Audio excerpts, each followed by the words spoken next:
C'est bon? Ouais. Madame, mademoiselle, monsieur, bonjour. Voilà, donc on est le 26 octobre, on est dans la serre. C'est les dernières tomates qu'on va récolter aujourd'hui.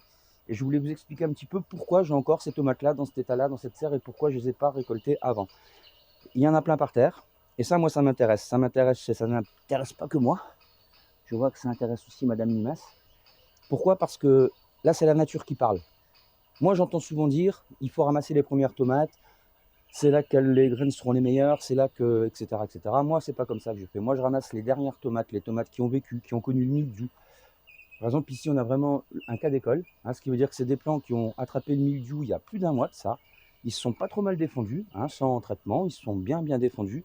Et derrière, ils ont continué à mûrir. Donc, ce qui veut dire que là, je vais récupérer des semences, non seulement qui n'ont pas eu beaucoup d'eau, parce que là, ça fait au moins un mois et demi que je n'ai pas arrosé, mais le truc, c'est qu'il pleut dehors. Donc peut-être que l'eau rentre aussi par capillarité et va irriguer les racines des pieds de tomates. Bon, du coup, ça fait un mois et demi que je n'ai pas arrosé, ça a chopé le mildiou, on le voit clairement, mais ça continue quand même à faire quelques petites feuilles vertes par-ci par-là. C'est pas tout à fait mort, et surtout, ça produit de la tomate.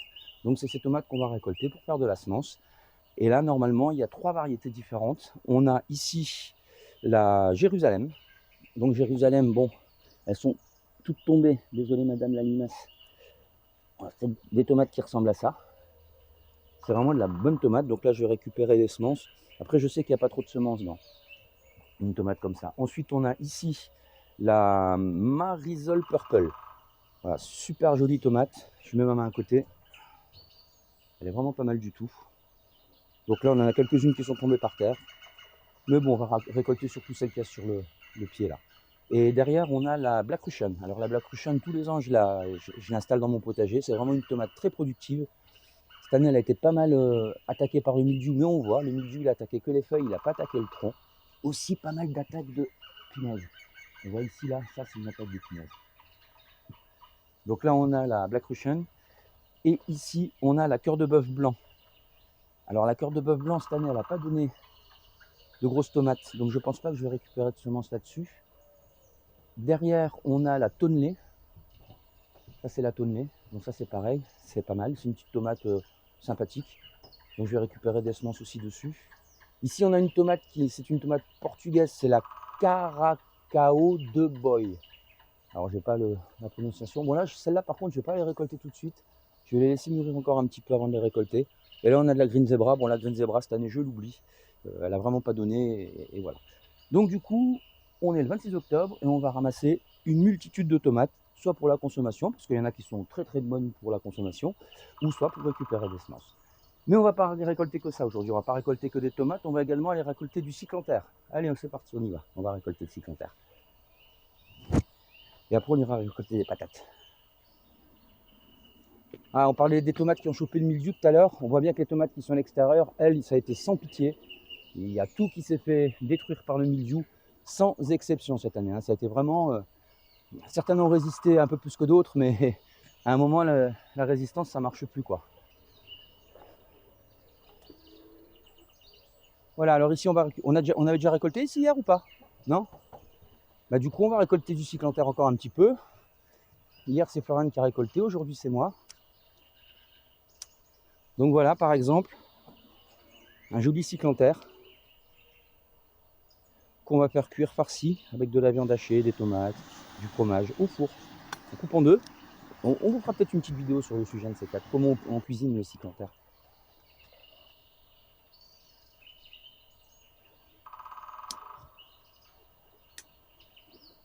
Ah bah d'accord. Ah bah il y a des cyclanthères qui vont ressortir l'année prochaine. Ensuite, après les cyclanthères, on va récolter les pommes de terre. Alors pourquoi je mets des gants?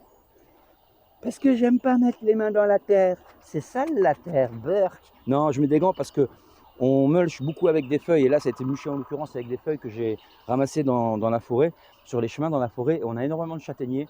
Donc ce qui veut dire que dans les feuilles, il y a des bocs de châtaigne. Et les bocs de châtaigne, ça pique. Donc comme je vais aller farfouiller dans la terre, je mets des gants pour pas me faire piquer avec les bocs de châtaigne. Donc là, l'histoire de cette planche, c'est que début juillet, tard, hein, j'ai mis des pommes de terre. Et sur ces pommes de terre, j'ai mis du foin et des feuilles mortes et plein de matière organique. Donc la matière organique, elle est à peu près cette hauteur-là. Les patates ont germé, elles ont fait des feuilles, magnifiques. Elles ont chopé le mildiou, magnifique également. Là, ça fait 1 mois et demi qu'elles ont chopé le mildiou, donc bon, j'ai laissé ça tranquille.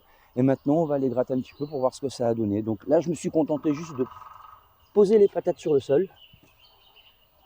Et j'ai recouvert de foin et de matière organique. Donc du coup, on a déjà gratté un petit peu là. Alors bien sûr, on va trouver des vers de terre en pagaille. Là, je crois on s'est arrêté là. Alors il y a beaucoup de petites qu'on laisse sur place. On les laisse sur place, pourquoi? Parce que l'année prochaine, elles vont...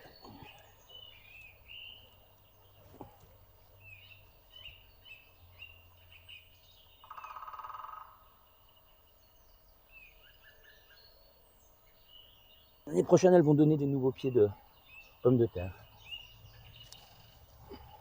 En plus, il y a bien plu cette nuit, c'est bien gras.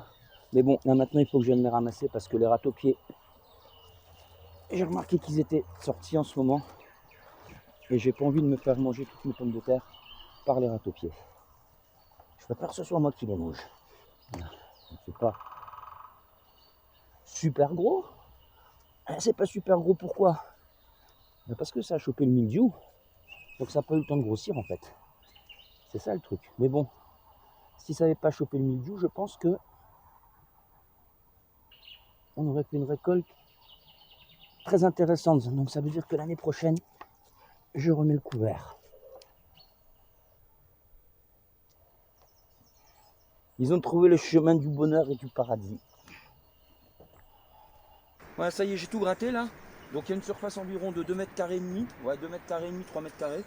Et ça a chopé le mildiou. Les râteaux-pieds sont venus se servir. Et on a quand même réussi à récolter, je sais pas moi, 4 kilos. En gros quoi. Donc on a 1,5 kg du mètre carré quoi. C'est pas le top, mais bon, c'est mieux que rien. Voilà, donc sur point, ça marche. L'année prochaine on recommence. Mais je pense qu'on fera un bac un peu plus surélevé. On va protéger le dur râteau-pied avec un grillage. On va trouver des solutions. À chaque problème, il y a une solution de toute façon.